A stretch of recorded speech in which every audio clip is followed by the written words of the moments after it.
Alors il y a un truc dont on va parler, on sait que les vélos électriques, grosse croissance du segment depuis quelques années. Il y a une autre catégorie qui monte en puissance, qui frôle aussi avec l'illégalité selon les constructeurs et les marques, c'est les fat bikes.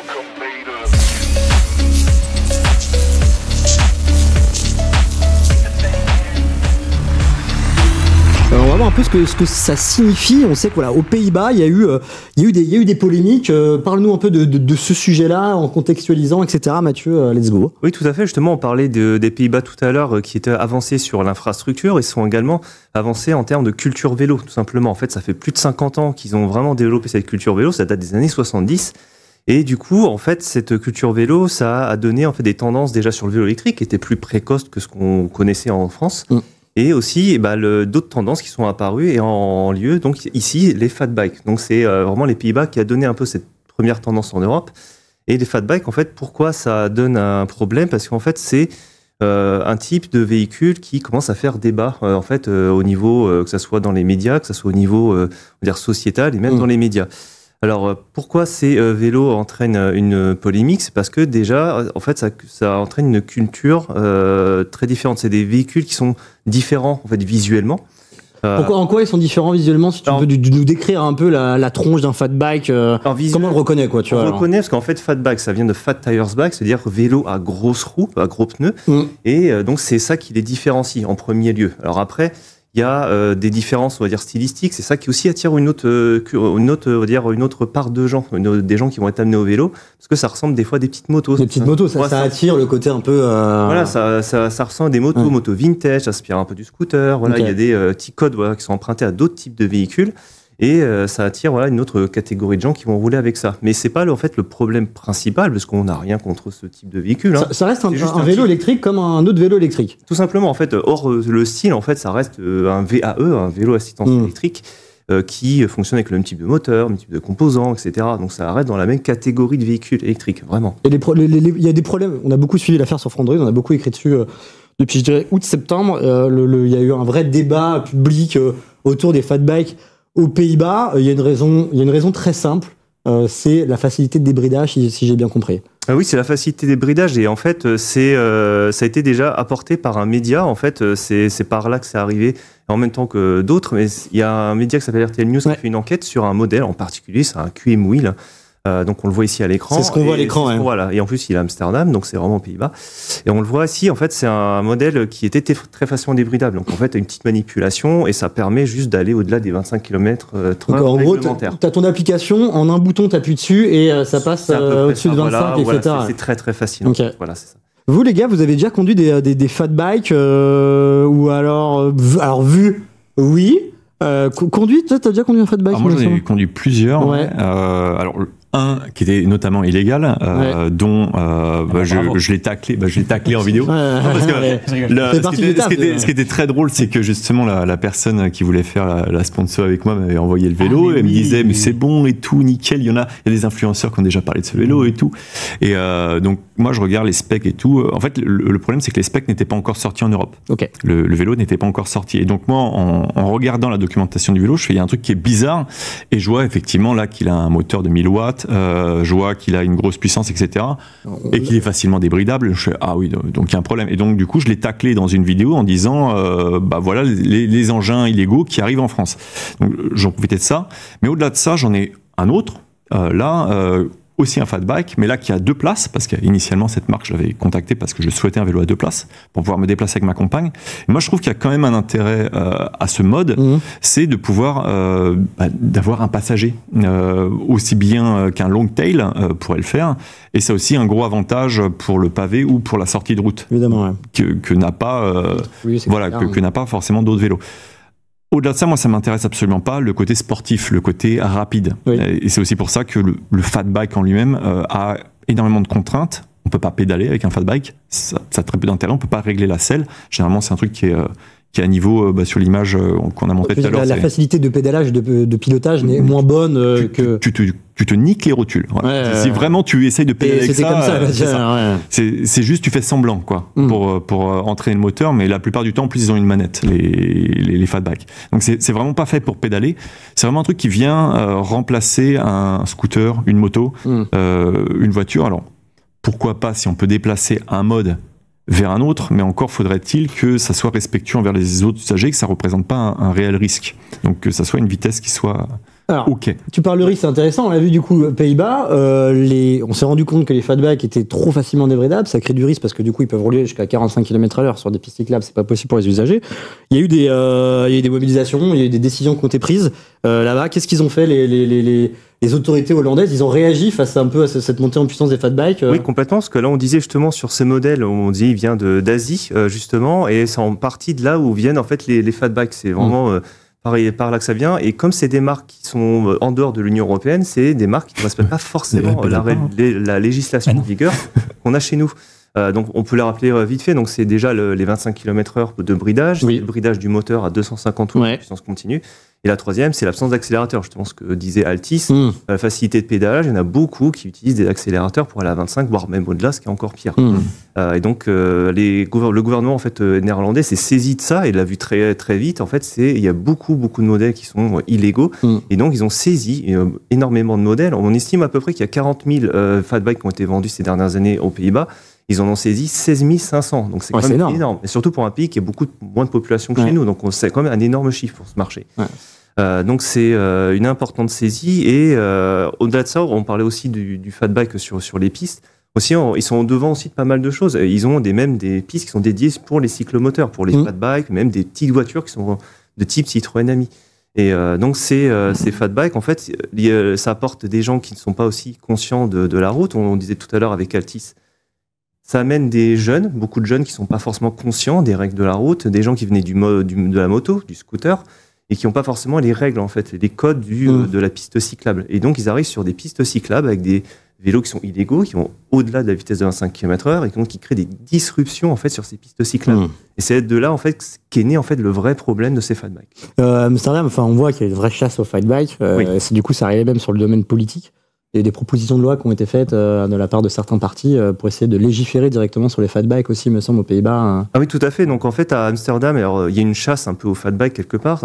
Ça passe déjà par beaucoup de contrôles. En fait, la police contrôle énormément en fait les vélos électriques et surtout les fatbikes justement, pour les mettre sur des bancs de roulement. C'est-à-dire que clairement, là, comme on le voit à l'image justement, eh bien, ils viennent mettre ces vélos électriques pour vérifier qu'ils respectent bien les règles. Surtout. C'est ouf ça. Voilà, vraiment. Enfin, c'est un dispositif assez lourd, ça coûte beaucoup d'argent, vraiment. Et qui viennent vérifier est-ce que ça respecte les 25 km/h. Surtout si ça accélère avec une gâchette, ce qui est illégal en tant que VAE. Hein, c'est illégal en tant que speedbike. On le rappelle, c'est une autre catégorie de vélo électrique. Mais c'est illégal pour un vélo électrique à 25 km/h. C'est illégal pour aller au-delà de 6 km/h. La gâchette. Oui, c'est un autre point, effectivement. Il y a vraiment plein de trucs pas, en fait, jusqu'à l'allure du pas. C'est ça. Mais au-delà, en fait, ça doit être une aide au démarrage. Mais au-delà, tu dois pédaler. C'est ça. Pour les VAE. Vous en voyez beaucoup. Enfin, quand vous voyez des fatbikes dans Paris, souvent ça trace un peu. Ça va plus que 25. En fait, moi, je trouve qu'il y a les speedbikes, effectivement. Qui est une autre catégorie de. Oui, mais qui présentent le même problème, vont extrêmement vite, sont quand même des vélos assez lourds. Qui n'ont pas le droit d'être sur les pistes cyclables. Je n'en croise pas beaucoup avec des plaques et pas beaucoup sur la route. Ils sont beaucoup sur les pistes. Enfin, beaucoup. Il n'y en a pas tant que ça. Mais les vélos que j'ai vus, ils n'étaient jamais au bon endroit par rapport là où ils sont attendus. Les fatbikes, effectivement, je vois pas mal de gens qui... Il y a de plus en plus, Paris, je crois. Et pas mal de livreurs à vélo aussi qui utilisent des vélos et qui ne pédalent quasiment pas ou me dépassent à des vitesses qui elles-mêmes dépassent l'entendement et avec un effort qui a l'air très minime. Mais moi, par rapport à ça, par rapport au speedbike, par exemple, j'ai un ami que je connais qui en a un. Et je peux comprendre l'intérêt qu'il a, parce que lui, il va rouler effectivement à 25 sans aucun problème, il peut régler la vitesse. Par contre, dès qu'il va avoir besoin d'aller dans une départementale où il n'y a pas d'aménagement cyclable, où là, les autres conducteurs roulent vite, par sécurité, il va augmenter la vitesse de son speedbike et rouler dans la circulation. Donc en fait, pour lui, ça répond à une problématique. C'est qu'il aimerait avoir son propre aménagement, et je pense que par rapport à ça, alors ça n'explique pas tous les usages évidemment, mais ça peut répondre à certains points où des usagers se disent c'est quand même vachement pratique d'avoir le speedbike pour utiliser mon bout départemental ou mon EDPM pour ça, quoi. Je suis pas contre le speedbike du tout, mais j'aimerais que s'il circule sur l'infrastructure cyclable, il respecte les règles qui s'appliquent au vélo. De toute façon, il n'a pas le droit de rouler sur les pistes cyclables. Bien sûr, ils le font quand même. Ils le font. Bien sûr. Ce sujet-là du fatbike, Là, on parlait des Pays-Bas, mais il s'est invité récemment en France, à Paris, et je vous propose de regarder cet extrait du Conseil de Paris. C'est un extrait qui dure un peu moins de 2 minutes. C'est parti. Nous examinons le vœu numéro 108 relatif à la régulation des fat bikes sur l'espace public. La parole est à Madame Maud Gattel pour le groupe Modem et Indépendant. Merci beaucoup Madame la maire. Ils sont de plus en plus nombreux sur les pistes cyclables parisiennes. Ce sont les fat bikes. Bike, c'est contestable puisqu'il fait plutôt penser à une Harley Davidson et qu'on pédale à peine. Fat, sans aucun doute, de grosses roues, 2 fois plus larges qu'un vélo classique et un cadre épaissi. On pourrait presque parler de vélo SUV. Ils sont considérés comme des vélos à assistance électrique dans le code de la route et dès lors limités à 25 km/h, contrairement aux speed bikes qui, eux, peuvent aller jusqu'à 45 km/h et pour lesquels le port du casque, l'immatriculation et l'assurance sont obligatoires. Le principal problème des fat bikes est la facilité avec laquelle on peut les débrider, qui est d'ailleurs largement un argument de vente. Il est particulièrement aisé de reprogrammer les logiciels qui limitent la vitesse de l'engin.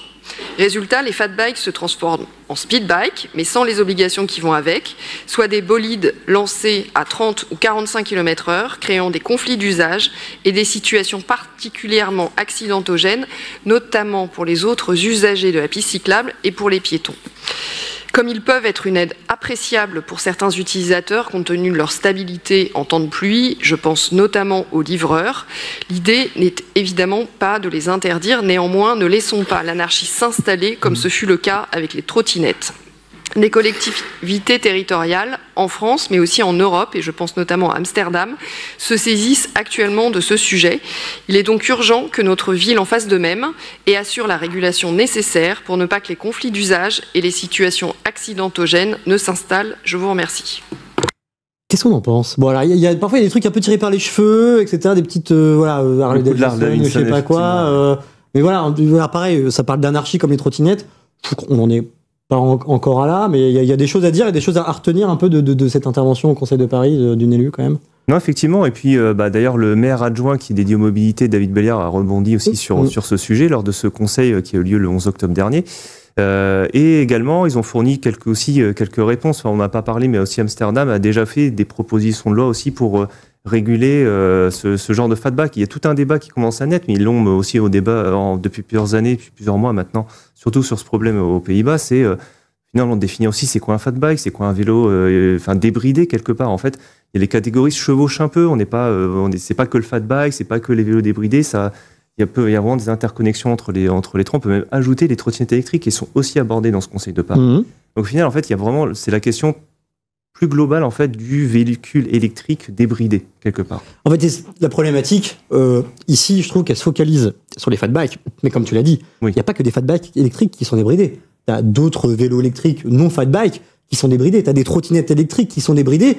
Donc moi, je trouve qu'on s'acharne beaucoup sur les fatbikes qui prennent plus de place. Oui et non, désolé, mais les vélos cargo de 2,20 m, ils prennent de la place sur les pistes cyclables. Donc, en tout cas, ce qui est intéressant, c'est que le sujet, il arrive sur le Conseil de Paris. Mais est-ce que ça peut pas ouvrir peut-être un sujet plus global sur les vélos électriques débridés, sur ce qu'on peut faire plus en amont pour éviter ce genre de dérive quand même? Moi, je trouve qu'un sujet qui est intéressant, c'est déjà de remettre le débat sur la mobilité qu'on veut encourager. Parce que c'est la mobilité dite active, c'est-à-dire qu'on va faire un effort pour faire avancer le mode. Et là, ça peut aussi avoir un gros intérêt au niveau de la santé, parce que ça va limiter cet effet de sédentarité, tout simplement, donc limiter des maladies. Donc l'avantage d'encourager le vélo et le VAE et de faire un effort réel a un réel avantage d'encourager ce mode. C'est aussi pour ça que, de mon point de vue, la trottinette n'est pas vraiment un mode qui est idéal parce que ça fait pas vraiment de sport, même pas du tout. Pareil pour les speed bikes ou les vélos avec gâchette. Donc là, il y a vraiment un intérêt qui est limité de mon point de vue par rapport à ces modes et l'avantage qu'ils apportent, parce que je vois aussi l'avantage de la santé, moi, dans l'usage de ce mode-là. Donc il y a ce point-là et surtout la vitesse. Moi, c'est la vitesse avant la puissance moteur. Je crois que j'en parlais dans un sujet. Ça n'a aucun sens, par exemple, de brider la puissance moteur d'un tracteur parce que lui, il va pas vite. Il a besoin d'une force pour pouvoir se balader ses 5 tonnes dans un terrain qui est labouré. Donc ça n'a aucun sens, de mon point de vue, de limiter la puissance moteur sur un véhicule. Par exemple, tu vas avoir besoin d'un cargo pour déplacer une charge lourde. Si tu es limité à 250, ça va être chiant. Tu vas toujours être tapé sur la crête de ton assistance moteur. Donc, ça va vraiment pas être idéal. Donc, il y a ce point-là. Pour moi, c'est la vitesse qui est le plus important et aussi d'encourager des modes dits actifs. Donc, voilà. Tout à l'heure, Mathieu, on parlait des bancs de roulement. Il y a peut-être aussi d'autres solutions auxquelles on peut penser à mettre en place pour éviter ce genre de dérive, de débrider. Ça passe peut-être aussi avec une sensibilisation plus poussée auprès des revendeurs, auprès des douanes aussi peut-être. Tu vois, oui, tout à fait, auprès des revendeurs qui sont aussi une partie du problème, parce qu'il y en a certains, on parlait justement de l'argument marketing que citait l'élu, il y en a beaucoup qui vendent des fat bikes comme justement ça peut être des vélos facilement débridables, donc ils ne disent pas évidemment quand ils font de la pub officiellement, mais quand ils vont discuter avec le client, ils vont dire oui, on peut débrider derrière, on peut peut-être manipuler via l'application, en faisant une petite manipulation qui est très très légère, disons. Mais derrière, il y a aussi des propositions qui sont beaucoup plus larges. Il y a une autre échelle. Alors, aux Pays-Bas, on réfléchit à d'autres lois sur les fat bikes, mais également, ce que proposait aussi David Belliard lors de ce conseil, c'était à l'échelle de l'Union européenne, parce qu'on parle de vélos qui sont importés d'hors l'Union européenne, qui ne respectent pas les lois, c'est de les arrêter tout de suite à la douane. Parce qu'en fait, c'est à la racine du problème. La racine du problème, pour éviter qu'ils arrivent chez nous. C'était vraiment ce qu'il disait. Okay. Ça peut être vraiment une énorme solution dont peut s'emparer la France, les Pays-Bas, mais aussi tous les autres pays d'Europe. Parce que c'est fou. Par exemple, le vélo que j'avais, c'est qu'il est légal, tu peux le vendre en France, par contre, tu peux le conduire qu'en terrain privé. Tu as dit le vélo que j'avais qui était illégal. Okay. Oui, c'est qu'en fait, il est légalement possible de le vendre en France, mais tu peux le conduire que sur terrain privé. Pour moi, ça joue trop avec les lois, c'est trop facile ce genre de choses. Ça devrait évoluer. Et c'est un argument qu'on trouve sur beaucoup de sites et beaucoup de pubs. T'as la Fnac qui en vendait à 80 km/h, mais c'est que sur route et terrain privé. C'est ça. On ne peut pas interdire de le vendre parce qu'on peut l'utiliser à terrain complètement privé. Donc c'est là où il y a les frontières, où il y a des choses peut-être.